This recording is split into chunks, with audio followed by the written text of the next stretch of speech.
Hello students, hope you're doing well. So today we are going to learn about Ardh Chakrasana. It is made up of three words: Ardh, Chakra and Asana. Ardh means half, Chakra means wheel and Asana means posture. So Ardh Chakra Asana. We can also say half moon pose. Okay? और back bending pose. इसे हम back bending pose क्यों कहेंगे? जैसा आपको picture में show हो रहा है कि हमारी जो बॉडी है वो बैक बेंडिंग होगी और इसको ऐसा लगेगा देखने में कि ये हाफ मून पोज है, एक कर्व आ रहा है. Okay, half wheel means half circle, semi circle type का. इसीलिए हम इसको बैक बेंडिंग पोज और हाफ मून पोज भी कहते हैं. प्रोसीजर देख लेते हैं. पहला स्टेप है आपको स्ट्रेट खड़े होना है ऑन मैट और ground. Straight means attention position में, कि आपको जो आपका हेड है वो लिफ्ट नहीं करना, बिल्कुल स्ट्रेट अटेंशन पोजीशन में. ओके, आपके जो हैंड्स होंगे वो थाइस पे टच होंगे. सेकेंड स्टेप है आपके जो हैंड्स होंगे वो लिफ्ट होंगे ऊपर की साइड, जैसे कि पिक्चर में शो हो रहा है. ओके, और थर्ड स्टेप में आपको बेंड होना है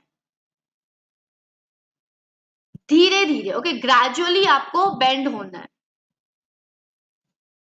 तो इसका प्रोसीजर बहुत इजी है. फर्स्ट स्टेप इज आपको स्ट्रेट खड़े होना है. सेकेंड इज आपके हैंड्स जो होंगे वो लिफ्ट होंगे ऊपर की साइड. एंड थर्ड इज आप जितना कंफर्टेबल हो उतना ही आपको बेंड होना है. बेनिफिट्स देखते हैं. First is improve digestion. तो ये डाइजेशन भी इंप्रूव करता है. Next is improving posture.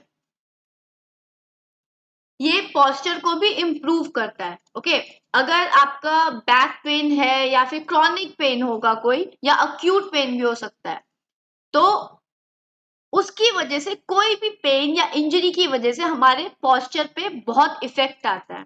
Okay, तो इसलिए वो पेन को रिमूव करने के लिए हम आसन करते हैं.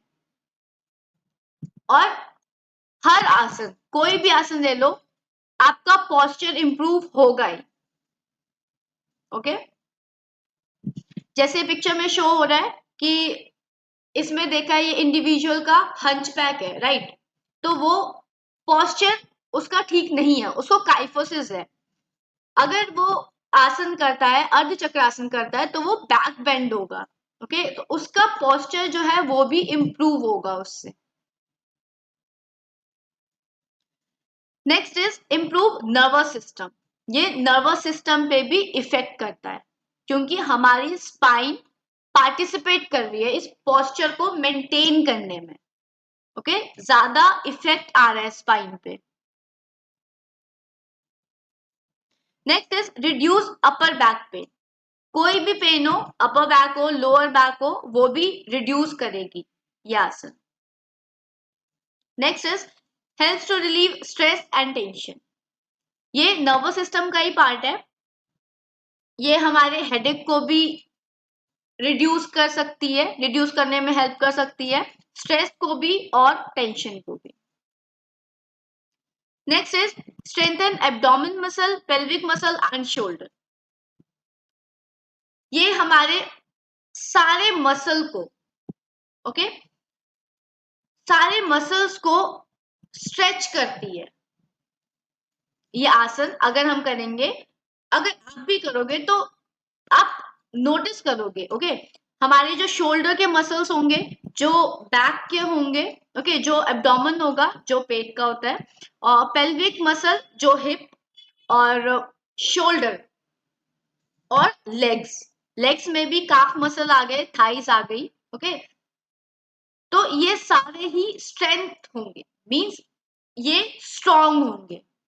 क्योंकि सारे मसल पार्टिसिपेट कर रहे हैं इस योगा को परफॉर्म करने के लिए, इस आसन को परफॉर्म करने के लिए। ओके, तो ऑटोमेटिकली स्ट्रॉन्ग होंगे। प्रिकॉशंस क्या है? अवॉइड साइड बेंडिंग, आपको साइड बेंडिंग नहीं करनी, ना लेफ्ट ना राइट। ओके, साइड बेंडिंग नहीं करनी है। Next is keep breathing slow and rhythmic. आपकी जो ब्रीथिंग होगी, ओके, वो नॉर्मल होगी। ओके, मीन्स कि आप फास्ट नहीं करोगे, मतलब सांस ज्यादा इनहेल एक्सहेल नहीं करना, प्रॉपर वे में, रिदमिक वे में। और रिदमिक वे में इसलिए होगी क्योंकि आप जितना कंफर्टेबल होगे उतना स्ट्रेस कम पड़ेगा।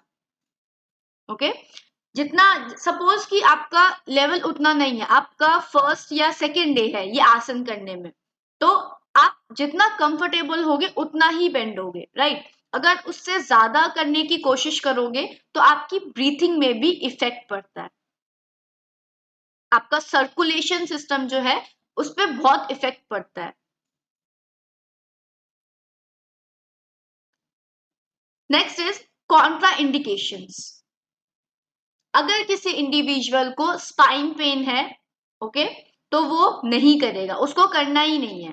या स्पाइन पेन में उसको क्रॉनिक इंजरी हुई है या अक्यूट इंजरी हुई है, ओके, तब भी नहीं करना। या फिर किसी को नी पेन है, तब भी वो आसन नहीं करेगा।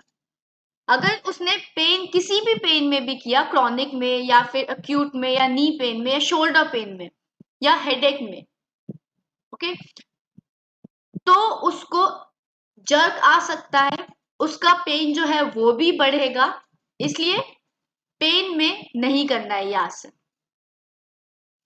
और अगर किसी को सीवियर बैक पेन इंजरी होगी या स्टमक पेन होगा, राइट, कोई भी पेन होगा, उसको ये आसन अवॉइड करना है, ये आसन करना ही नहीं है।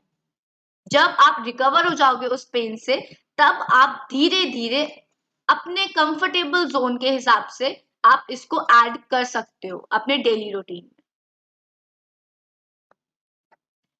सो I hope you understand this आसन।